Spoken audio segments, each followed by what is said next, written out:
ஜாதிகள் இல்லையடி பாப்பான்னு சொல்லிட்டு 3rd ஸ்டாண்டர்ட் படிக்கிற பிள்ளைங்களுக்கே நம்ம சொல்லி கொடுத்துட்டு இருக்கோம். ஆனால் இங்கே ஒரு சில பேருக்கு ஜாதிகள் இல்லைன்னு சொல்லி புரிய வைக்கிறதுக்கு என்ன பண்ணணும்னே தெரியல. தன்னைத்தானே இந்த வீர பரம்பரைன்னு சொல்லிட்டு இருக்காங்களே, இந்த வீரம் அப்படின்றது என்னன்னு அவங்களுக்கு முதல்ல புரியலன்னு நினைக்கிறேன். கோவிட் வர்றப்ப இந்த வீர பரம்பரையில இருந்து 4 பேர் வெளியில வந்து நாங்கள் வீரமானவங்க உங்களுக்கு ஹெல்ப் பண்றோம் அப்படின்னு சொல்லிட்டு யாரும் முன் வரல.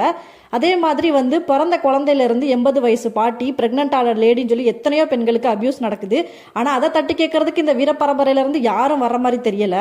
ஜாதி பெருமை பேசுறவங்க எல்லாருமே வந்து ஒரு ஜாதி தலைவர் வச்சிருப்பாங்க. அந்த ஜாதி தலைவரோட வரலாறை எடுத்து போய் பாருங்க. அவன் சொன்னா இவன் சொன்னான்னு கேட்காம உண்மையான வரலாறை எடுத்து போய் பார்த்தீங்க அப்படின்னா அந்த தலைவர்களும் ஜாதிக்கு எதிராக தான் போராடி இருக்காங்க. நிறைய பேர் அவங்களோட சொத்துக்களை தானமா வழங்கி எல்லாரும் சமமா இருக்கணும் அப்படின்னு சொல்லிட்டு மற்ற ஜாதிக்காரங்களுக்கு தன்னோட சொத்தை எழுதி வச்சவங்களும் இருக்காங்க.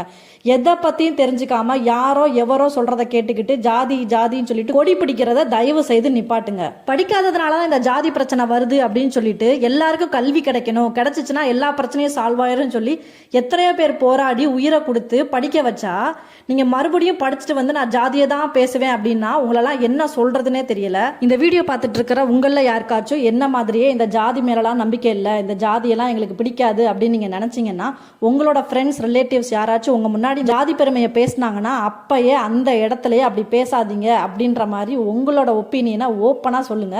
அப்பதான் அந்த மாதிரி ஆளுங்கள்லாம் கொஞ்சம் அடங்குவாங்க. உங்களுக்கு பிடிக்கலனாலும் அமைதியா இருந்தீங்க அப்படின்ற பட்சத்தில் அவங்க மறுபடியும் இதே மாதிரி தான் பண்ணுவாங்க. ஸோ நம்மளுக்கு வந்து கேஸ்ட் ஃப்ரீ சொசைட்டி வேணும் அப்படின்னா எதிர்த்து பேசுங்க. இந்த மாதிரி ஒன்று இல்லை அப்படின்றத தைரியமாக எடுத்து சொல்லுங்க. ஜெய் ஹிந்த்.